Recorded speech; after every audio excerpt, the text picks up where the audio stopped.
Hello students, in this video I'll be talking about a short trick through which you can easily learn the components of phloem. After that we'll be discussing the structure and function of it. In last video we have discussed about the difference between xylem and phloem, and if you have not seen that video is linked in description box below. It's me Nisha Chauhan and you're watching Scienceaholic. So welcome back to my channel. Without wasting time, let's get into the video. So phloem. Now the phloem is made up of four type of components, that is seed tubes, companion cell, phloem parenchyma and phloem fiber. So the phloem of angiosperm we are discussing. So there are four components, and how you can learn these all four components through an easy trick. For seed tube I used word sieve. For companion cell, or companion means to company, so for companion cell I used word company. For phloem parenchyma I used word per, and for phloem fiber it's fire. So here goes the trick, that sieve, company, per, fire is the trick for phloem. Now let's see the types of phloem. There are two types of phloem, that is primary phloem and secondary phloem. Primary phloems are the phloem which is made up of apical meristems, and that is called protophlloem. And secondary phloems are the phloem which is made up of vascular cambium, and it's called metaphloem. Now let's see. There are four components. First we will discuss sieve tubes. Now these sieve tubes and companion cell are the characteristic feature of angiosperm. So first, the sieve tubes is a living cell. It means they have protoplast. So they are living cell with the protoplast. They are elongated and tube-like structure. Now here you can see in this picture, this is the picture of sieve tube. This is the sieve tube having sieve plates at the end. So at the end they are having sieve plates which is having small pore through which the nutrients and food can pass to the different parts of the plants. So the ends of these tubes are flattened. That's why they can arrange or they can connect one above the other. So this is the characteristic feature of sieve tube. Now the sieve plate is present and end wall is porous. So end wall means sieve plate. This is the sieve plate, small pore in it. So the end wall is porous. They have cytoplasm but no nucleus and other organelles.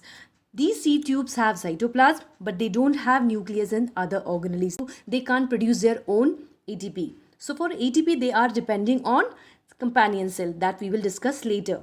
So these cells are responsible for the transportation of food and nutrients. So the function of sieve tube is to transfer food and nutrient to the different parts of the plant. Now let's see the companion cell. Now the companion cell, as you can see from the word, so the companion cell give company to sieve tubes. First, thin wall cell. The companion cells are very thin wall cell. They have cytoplasm, nucleus and other organelles. It means if they are having their own nucleus, organelles and cytoplasm, it means they are metabolically active. They can produce their own ATP. And after producing their ATP, these companion cells supplies these ATP and nutrient to the sieve tubes.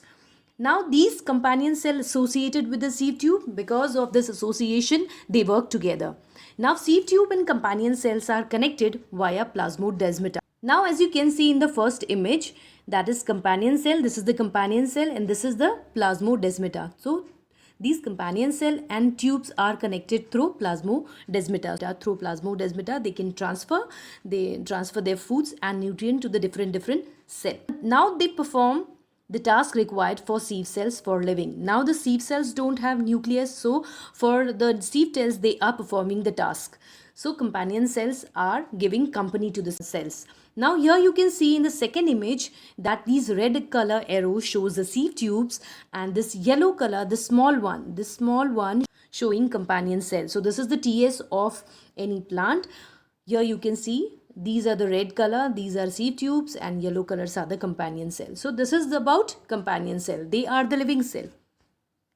Now let's see the phloem parenchyma. Now phloem parenchyma, as you have seen in xylem parenchyma, functions are almost same. So the phloem parenchyma it's also a living cell. It stores foods such as starch, fats, protein as well as tannins and resins in certain plants. Now they have thin but flexible wall made up of cellulose. Now here you can see this is the green lining is phloem parenchyma. It has their own nucleus. So they store foods and different types of foods like starch, fats, proteins, tannins and resins in certain plants. The cell wall of this phloem parenchyma is very thin but flexible, right? And it is made up of cellulose. So this is the characteristic feature of phloem parenchyma. Now let's see the phloem fiber. Now the phloem fiber is the only component in phloem that is dead in nature. Rest three are living, like sieve tubes, companion cell, and phloem parenchyma are the living cells except phloem fiber. So phloem fiber is a dead cell.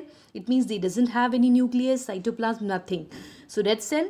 They have thick lignified cell. Now as you can see, this is the phloem fiber that is present here in the structure. This is sieve tubes with sieve plates. This is parenchyma. This is companion cell. So this is phloem fiber which is having thick lignified cell wall. So it just provide mechanical support to the plant. This is only the function of phloem fiber.